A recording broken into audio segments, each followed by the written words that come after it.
বন্ধুরা, পুরো পৃথিবীতে একটি দেশের সাথে অন্য আরেকটি দেশের যুদ্ধ লেগে আছে। যেমন কয়েক বছর আগে রাশিয়া ইউক্রেন যুদ্ধে পৃথিবীর অবস্থা খারাপ হয়ে গিয়েছিল, আর বর্তমানে ইরান এবং ইসরায়েলের যুদ্ধ চলছে। এই অবস্থায় যদি কোনো দেশ পারমাণবিক হামলা করে বসে তাহলে তৃতীয় বিশ্বযুদ্ধ শুরু হয়ে যাবে। তাই মানুষের মনে প্রশ্ন জাগতেই পারে, তৃতীয় বিশ্বযুদ্ধ হলে আমরা কোথায় যাব? তখন পৃথিবীর সবথেকে সুরক্ষিত জায়গা কোনটি হবে? তো আজকের এই ভিডিওতে আমরা এমন 10টি দেশ সম্পর্কে জানতে চলেছি যে 10টি দেশ পৃথিবীর সবথেকে সুরক্ষিত দেশ। এমনকি তৃতীয় বিশ্বযুদ্ধ লাগলেও এই 10টি দেশের মানুষের কোনো ক্ষতি হবে না। তো ভিডিওটি অনেক গুরুত্বপূর্ণ হতে চলেছে, তাই শেষ পর্যন্ত দেখতে থাকুন। 10 নম্বর অবস্থানে রয়েছে টুভালু। এটি প্রশান্ত মহাসাগরে অবস্থিত খুবই ছোট একটি দেশ। এই দেশের চারিদিকে প্রশান্ত মহাসাগর রয়েছে। এই দেশটির আয়তন মাত্র 26 স্কয়ার কিলোমিটার। দেশটিতে অনেক কম মানুষ বসবাস করে থাকে। দেশটিতে বর্তমানে 12,000 মানুষ বসবাস করছে। এই দেশটি এতটাই ছোট যে এখানে কোনো রিসোর্স নেই বললেই চলে। এই দেশের মাটিতে না কোনো সোনা আছে, না এখান থেকে পেট্রোল কিংবা তেল বের হয়, আর এই দেশটিতে তেমন চাষাবাদও হয় না। তাই তৃতীয় বিশ্বযুদ্ধ হলেও এই দেশটির দিকে কেউ তাকাবেও না। তাছাড়া এখানে যে মানুষজন বসবাস করে তাদের সাথে পৃথিবীর সম্পর্ক নেই বললেই চলে। তবে অনেকেই বলতে পারে, যদিও দেশটি পৃথিবীর সাথে সম্পর্ক রাখে না, কিন্তু তারপরও খাবার দাবার এবং প্রয়োজনীয় জিনিসপত্র অন্য দেশ থেকে তো ইম্পোর্ট করা লাগবে। যদি তৃতীয় বিশ্বযুদ্ধ লাগে তাহলে তারা খাবার কোথায় পাবে? আসলে এই দেশটি সেলফ সাফিসিয়েন্ট। এই দেশের মানুষজন কোনো দেশের সাহায্য ছাড়াই খাবার দাবার খেয়ে সহজে জীবনযাপন করতে পারবে। এরপর 9 নম্বর অবস্থানে রয়েছে নিউজিল্যান্ড। পুরো পৃথিবী থেকে আলাদা একটি দেশ হচ্ছে নিউজিল্যান্ড। তাছাড়া পৃথিবীর সবথেকে শান্তিপূর্ণ দেশের মধ্যে নিউজিল্যান্ড অন্যতম অবস্থানে রয়েছে। এবং আপনারা জানলে অবাক হবেন, গ্লোবাল পিস ইন্ডেক্সে নিউজিল্যান্ডের অবস্থান চতুর্থ। এটি পৃথিবীর 4 নম্বর সবথেকে শান্তিপ্রিয় দেশ।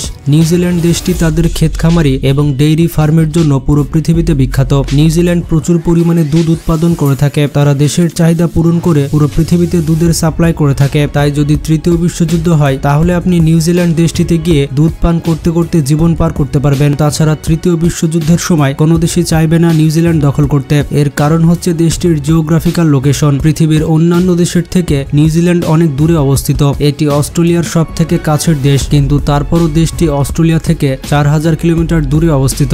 তৃতীয় বিশ্বযুদ্ধের সময় কোনো দেশ যদি নিউজিল্যান্ডে হামলা করতে পারে তাহলে সেটা অস্ট্রেলিয়ায় করবে। কিন্তু আপনারা হয়তো জানেন না, অস্ট্রেলিয়ার সাথে নিউজিল্যান্ডের সম্পর্ক স্বামী স্ত্রীর সম্পর্ক, যেমনটা সৌদি আরব এবং আমেরিকার সম্পর্ক। নিউজিল্যান্ড এবং অস্ট্রেলিয়ার এমন সম্পর্ক যে তারা একে অপরের বিরুদ্ধে তো যুদ্ধ করবেই না, বরঞ্চ একে অপরের জন্য জান দিয়ে দিবে। তাছাড়া নিউজিল্যান্ডের মানুষ ফসল উৎপাদন করে তাদের জীবনযাপন করতে পারবে। নিউজিল্যান্ড তাদের বেশিরভাগ বিদ্যুৎ হাইড্রো প্ল্যান্ট ব্যবহার করে তৈরি করে। এর জন্য তাদের পেট্রোল এবং ডিজেল বাইরের দেশ থেকে ইম্পোর্ট করার প্রয়োজন নেই। দেশটিতে পান করার জন্য পানির কোনো অভাব নেই। আর দেশটিতে দুধ এত পরিমাণে রয়েছে যে আপনি পানির বদলে দুধ পান করতে পারেন। সব মিলিয়ে তৃতীয় বিশ্বযুদ্ধে একটি সুরক্ষিত দেশ হচ্ছে নিউজিল্যান্ড। এরপর 8 নম্বর অবস্থানে রয়েছে সুইজারল্যান্ড। এটি এমন একটি দেশ যার চারপাশে ফ্রান্স, ইটালি এবং জার্মানি রয়েছে। আর এগুলো এমনই কিছু দেশ যারা তৃতীয় বিশ্বযুদ্ধে অবশ্যই পার্টিসিপেট করবে, কারণ কোথাও কোনো যুদ্ধ হলে আগে ফ্রান্স, ইটালি এবং জার্মানি মাথা ঢোকাবে। কিন্তু সুইজারল্যান্ড এদের প্রতিবেশী দেশ হওয়া সত্ত্বেও এটি সুরক্ষিত থাকবে। বন্ধুরা, তৃতীয় বিশ্বযুদ্ধে সুইজারল্যান্ড কখনো পার্টিসিপেটই করবে না। এটা আমি বানিয়ে বলছি না, বরঞ্চ সুইজারল্যান্ড কখনোই কোনো যুদ্ধে অংশগ্রহণ করেনি। এমনকি প্রথম বিশ্বযুদ্ধে এবং দ্বিতীয় বিশ্বযুদ্ধে সুইজারল্যান্ড একেবারে চুপচাপ ছিল। আর যুদ্ধে অংশগ্রহণ না করার কারণে সুইজারল্যান্ড দেশটি এতটা উন্নত। প্রথম বিশ্বযুদ্ধে এবং দ্বিতীয় বিশ্বযুদ্ধে যখন সবাই মারামারিতে ব্যস্ত ছিল তখন সুইজারল্যান্ড একটি শান্তিপ্রিয় দেশ ছিল। তাই পুরো পৃথিবী থেকে ধনী ব্যক্তিরা সুইজারল্যান্ডে গিয়ে বসবাস করতে শুরু করে। আর এই কারণে সুইজারল্যান্ড দেশটিতে এখনো এত ধনী মানুষ বসবাস করে। সুইজারল্যান্ড দেশটি তার নিউট্রাল পলিসির জন্য পুরো পৃথিবীতে বিখ্যাত।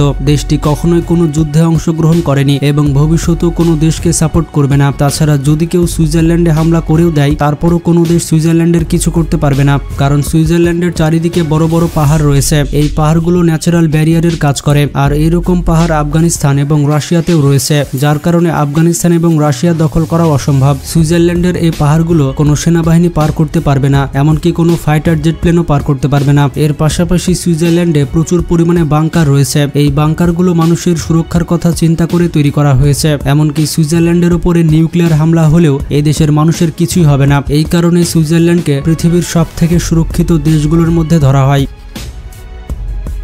এরপর 7 নম্বর অবস্থানে রয়েছে ভুটান। আপনি হয়তো এই লিস্টে ভুটানকে দেখে অবাক হয়েছেন। ভুটান দেশটির সিচুয়েশন এবং লোকেশন সুইজারল্যান্ডের মতন। ভুটান দেশটির আশপাশের দেশগুলো তৃতীয় বিশ্বযুদ্ধে অংশগ্রহণ করলেও এটি কোনোভাবে অংশগ্রহণ করবে না। ভুটান এমন একটি দেশ যেটি পৃথিবীর খুবই কম দেশের সাথে কূটনৈতিক সম্পর্ক বজায় রেখেছে। এমনকি আমেরিকার সাথেও ভুটানের তেমন একটা সম্পর্ক নেই। তাছাড়া দেশটিতে এমন কিছু নেই যার জন্য অন্য কোনো দেশ এই দেশটিতে হামলা করবে। আর যদি কেউ দেশটিতে হামলা করে তাহলে তাকে চায়নার উপর দিয়ে হামলা করতে হবে। আর এইদিকে রয়েছে হিমালয় পাহাড়। এই হিমালয় পাহাড় পার করা পৃথিবীর কোনো সেনাবাহিনীর সাধ্য নেই। আর ভুটানের অন্যদিকে রয়েছে ইন্ডিয়া। ইন্ডিয়ার সাথে ভুটানের ভালো সম্পর্ক রয়েছে। তো এই সব কারণে ভুটান দেশটিকে পৃথিবীর সব থেকে সুরক্ষিত দেশগুলোর মধ্যে ধরা হয়। এরপর 6 নম্বর অবস্থানে রয়েছে অস্ট্রেলিয়া। নিউজিল্যান্ডের মতোই অস্ট্রেলিয়া দেশটি পুরো পৃথিবী থেকে আলাদা বসবাস করে। আয়তনের দিক থেকে বিবেচনা করলে পৃথিবীর 6 নম্বর সব থেকে বড় দেশ হচ্ছে অস্ট্রেলিয়া। দেশটির আয়তনের তুলনায় জনসংখ্যা অনেক কম। অস্ট্রেলিয়ার চারপাশে গরম মরুভূমি রয়েছে।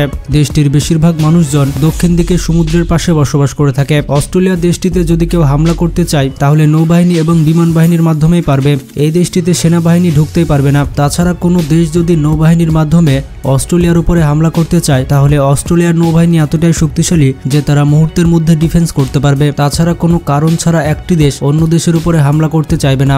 এরপর 5 নম্বর অবস্থানে রয়েছে মাল্টা। পৃথিবীর সব থেকে ছোট দেশের মধ্যে মাল্টা দেশটি অন্যতম। আর এই দেশটিতে কোনো দেশই চাইবে না পারমাণবিক অস্ত্র ব্যবহার করতে, মানে মশা মারতে কামান ডাকার মতো কাহিনী হয়ে যাবে। মাল্টা দেশটির লোকেশনের জন্য কোনো দেশই এই দেশটির উপরে কবজা করতে পারবে না। দ্বিতীয় বিশ্বযুদ্ধে অনেক দেশ চেয়েছিল মাল্টা দেশটিকে কবজা করার জন্য, কিন্তু কেউ সফল হয়নি। দেশটির আয়তন মাত্র 316 বর্গ কিলোমিটার। এই দেশটি ইউরোপ এবং আফ্রিকার একেবারে মাঝখানে অবস্থিত। দেশটির চারপাশে সমুদ্র রয়েছে। এটি সমুদ্রের একেবারে মাঝখানে অবস্থিত। এই দেশের কাছে না কোনো ন্যাচারাল রিসোর্স রয়েছে, না এদেশের মাটিতে সোনা এবং হীরা রয়েছে। তাই পৃথিবীর কোনো দেশই চাইবে না এই ছোট দেশটিকে দখল করতে। এরপর 4 নম্বর অবস্থানে রয়েছে গ্রিনল্যান্ড। প্রথমত গ্রিনল্যান্ডের কোনো প্রয়োজন নেই তৃতীয় বিশ্বযুদ্ধে অংশগ্রহণ করা। এটি অনেক শান্তিপ্রিয় একটি দেশ। এটি একটি সেপারেট কান্ট্রি নয়, এটি হচ্ছে একটি অটোনোমাস কান্ট্রি। এই দেশটির ইন্টারন্যাশনাল অ্যাফেয়ার্স ডেনমার্ক সামলায়। তাই রাজনৈতিকভাবে এই দেশটি ইউরোপের অংশ, কিন্তু ভৌগোলিকভাবে এই দেশটি নর্থ আমেরিকার পাশে অবস্থিত।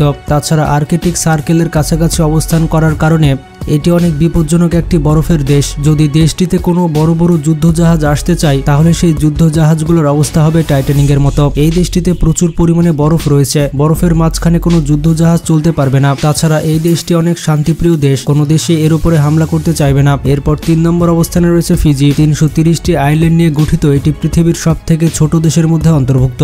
এটি মহাসাগরের একেবারে মাঝখানে অবস্থিত একটি দেশ। দেশটিতে কেবলমাত্র 9 লক্ষ মানুষ বসবাস করে থাকে। দেশটি বেশিরভাগ জিনিসে সেলফ সাফিসিয়েন্ট। তাই তৃতীয় বিশ্বযুদ্ধের সময় এটি পুরো পৃথিবী থেকে আলাদাই থাকবে। তাছাড়া দেশটিতে কোনো বিশেষ জিনিস নেই যার কারণে অন্য দেশ এটির উপরে হামলা করবে। মজার ব্যাপারটি হচ্ছে এই দেশটির মানুষ হিন্দিতে কথা বলে থাকে। এখানকার অফিসিয়াল ল্যাঙ্গুয়েজের মধ্যে হিন্দি রয়েছে, কারণ এই দেশটিও ইংরেজরা শাসন করত। ইন্ডিয়া থেকে অনেক মানুষকে তারা এই দেশটিতে নিয়ে গিয়েছিল, যার কারণে সেখানে হিন্দি ভাষার প্রচলন রয়েছে। এরপর 2 নম্বর অবস্থানে রয়েছে আয়ারল্যান্ড। এই দেশটিও সুইজারল্যান্ডের মতো তাদের নিউট্রাল পলিসির জন্য পুরো পৃথিবীতে বিখ্যাত। এই দেশটিও তৃতীয় বিশ্বযুদ্ধে কোনোভাবে অংশগ্রহণ করবে না, এমনকি তৃতীয় বিশ্বযুদ্ধে অন্য কোনো দেশকে সাহায্য করবে না। এই দেশটি সব থেকে সুরক্ষিত তার লোকেশনের কারণে। এরপর 1 নম্বর অবস্থানে রয়েছে আইসল্যান্ড। পৃথিবীর সব থেকে শান্তিপ্রিয় দেশের মধ্যে এটি অন্যতম। এই দেশটি অনেক ঠান্ডা একটি দেশ, আর এই কারণে দেশটির মাথা অনেক ঠান্ডা থাকে। এমনকি গ্লোবাল পিস ইন্ডেক্সে 1 নম্বর অবস্থানে রয়েছে আইসল্যান্ড। দেশটির চারপাশে অনেক বড় সমুদ্র রয়েছে, এই কারণে দেশটিতে পৌঁছানো অনেক কষ্টকর। এই দেশটির সৌন্দর্যতা এতটাই বেশি যে বলে শেষ করা যাবে না। তাছাড়া দেশটির চারপাশে অনেক বড় বড় পাহাড় রয়েছে যেগুলো দেশটিকে ঢাল হিসেবে সুরক্ষা দেয়। আর এসব কারণে দেশটিকে সব থেকে সুরক্ষিত দেশের মধ্যে ধরা হয়। তো বন্ধুরা, এগুলো ছিল পৃথিবীর সব থেকে সুরক্ষিত দেশ। এই দেশগুলির মধ্যে আপনার পছন্দের দেশ কোনটি সেটিও কমেন্ট করে জানাতে ভুলবেন না। এবং যারা যারা নিজের দেশকে ভালোবাসেন তারা অবশ্যই আমাদের চ্যানেলটি সাবস্ক্রাইব করবেন। আজকে এ পর্যন্তই। ভিডিওটি ভালো লাগলে বন্ধুদের সাথে শেয়ার করতে পারেন। ভালো থাকবেন, নিজের খেয়াল রাখবেন, টেক কেয়ার।